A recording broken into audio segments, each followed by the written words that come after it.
Assalamu alaikum frères et sœurs en islam, toujours un réel plaisir pour moi de vous retrouver. Et aujourd'hui mes frères et sœurs en islam, je voudrais qu'on aborde un sujet qui est d'une importance capitale. Il s'agit ici des enfants, de l'éducation qu'on doit donner à nos enfants.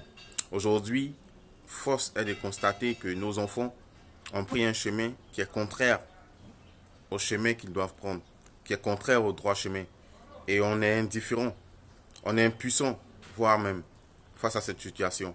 Et aujourd'hui, chacun d'entre nous doit se poser la question, ai-je fait mon rôle, joué mon rôle de père, de parent, d'éducateur? Parce que il ne suffit pas de faire les enfants. Quand on fait un enfant, il faut savoir s'en occuper. Et s'en occuper, ce n'est pas que le nourrir, ni le loger, ni le soigner. C'est aussi et surtout lui accorder une bonne éducation. Mes frères et sœurs en islam, c'est une obligation pour nous d'éduquer nos enfants. D'éduquer nos enfants selon les lois de la religion, selon les commandements de la religion, selon la voie de l'islam. Mes frères et sœurs en islam, aujourd'hui nos propres enfants nous attaquent dans les rues. Nos propres enfants nous agressent avec des armes blanches. Nos propres enfants nous tuent. C'est une honte. C'est une honte pour nous. Pour la communauté, c'est une honte. Qu'avons-nous fait pour éviter ça? Qu'avons-nous fait? Aujourd'hui, tu as peur de ton propre fils dans la rue. Parce qu'il quand il te voit, il t'agresse. Non seulement il prend tout ce que tu possèdes, mais il t'agresse avec un couteau. Mais c'est une honte, mes frères et sœurs en islam. Ces enfants, ils sont un problème pour la société. Avons-nous proposé une solution? Qu'avons-nous fait pour ne pas que ces enfants-là sombrent dans la délinquance? Vous voyez, mes frères et sœurs en islam, c'est nous qui devons leur accorder une éducation. Et si on avait fait notre travail comme il se doit, je ne pense pas que ces enfants-là deviennent aujourd'hui des microbes. S'ils sont devenus comme ça, il y a forcément une raison. Il y a une négligence. Et nous, aujourd'hui, on est tellement distraits par les choses matérielles de ce bas monde-là qu'on oublie l'essentiel. On oublie de se concentrer sur l'éducation de nos enfants. Papa, il sort matin, il va au travail. Maman, elle sort, elle va au travail. L'enfant, il reste seul au quartier, à traîner dans les rues, sans aucune surveillance, sans aucun contrôle.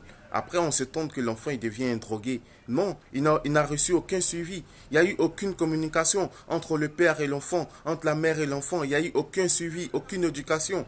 Vous voyez, mes frères, ils sont en islam. Moi, je me rappelle encore quand nous étions petits, comment on a grandi. C'est avec la chicotte qu'on a grandi. Mais ça ne nous a pas tués. Au contraire, avec la grâce d'Allah, ça nous a rendus meilleurs dans notre comportement. Jusqu'à aujourd'hui, alhamdulillah, ça va. Mais aujourd'hui, ton propre fils, tu es incapable de le dresser. Tu es incapable de lui porter main quand il déconne. La chicotte doit être de mise quand il le faut. Parce que un père, il doit être d'abord un éducateur. Il doit être un exemple. Il doit être un modèle. Son fils doit le craindre. Savoir que mon père, il n'aime pas ça. Si mon père, il apprend que j'ai fait ça, c'est pas bon pour moi. Mais aujourd'hui, les enfants, ils n'ont plus peur de leurs parents. Les parents, ils ont peur de leurs enfants. C'est le contraire. C'est le contraire. Il faudrait qu'on se ressaisisse. Sinon, ça va nous dépasser. Ça nous dépasse déjà.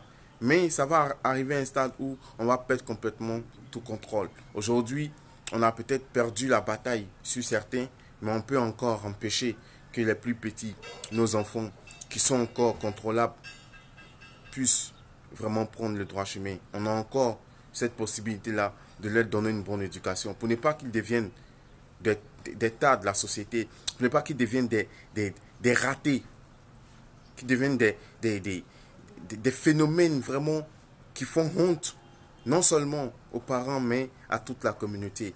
Mes frères et sœurs en islam, c'est une bataille commune. On doit se lever comme un seul homme. On doit se battre pour que ces enfants-là retrouvent le bon chemin. Tout est possible avec l'aide d'Allah subhanahu wa ta'ala. Quand vous priez, mes frères et sœurs en islam, priez pour tous ces enfants qui ont perdu toute notion de la vie. Ces enfants qui ont perdu toute notion morale. Priez pour ces enfants-là, pour qu'ils retrouvent le droit chemin, pour qu'ils abandonnent les rues, pour qu'ils abandonnent les fumoirs, pour qu'ils abandonnent les agressions dans les rues, dans les quartiers. Mes frères et sœurs en islam, c'est encore possible. Tout est une question de volonté. Tout est une question de prière. Prions pour ces enfants-là. Aidons-les par tous les moyens. Donnons-les des portes de sortie. Ils ont besoin de nous. Ils ont besoin de nous aujourd'hui. Ils ont besoin de nous. Qu'on les aide. Pas qu'on les abandonne, qu'on les condamne. Non. Ils ont besoin qu'on les redresse, qu'on leur montre la voie, on les aide à se relever du trou dans lequel ils sont tombés. Mes frères et sœurs en islam. Et ça, c'est une mission qui nous incombe à tous. On est tous là à décrier, oh les enfants microbes, oh les enfants ils sont comme ci. Ok, il n'y a pas de souci, c'est vrai. Que proposons-nous? Que proposons-nous? Que faisons-nous? Réfléchissons aux solutions qu'on pourrait apporter pour aider ces enfants-là à sortir de ces difficultés et à devenir meilleurs et à devenir des solutions au lieu d'être des problèmes.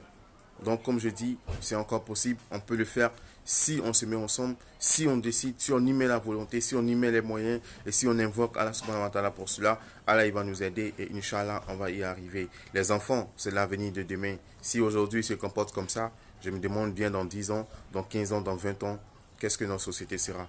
Qu'Allah nous accorde la bonne compréhension, qu'Allah nous guide sans cesse sur le droit chemin, qu'Allah fasse de nous surtout des musulmans pieux et sincères et qui nous guide et qui nous achève soumis et qui nous accorde une belle fin. Sur ce, assalamu alaikum.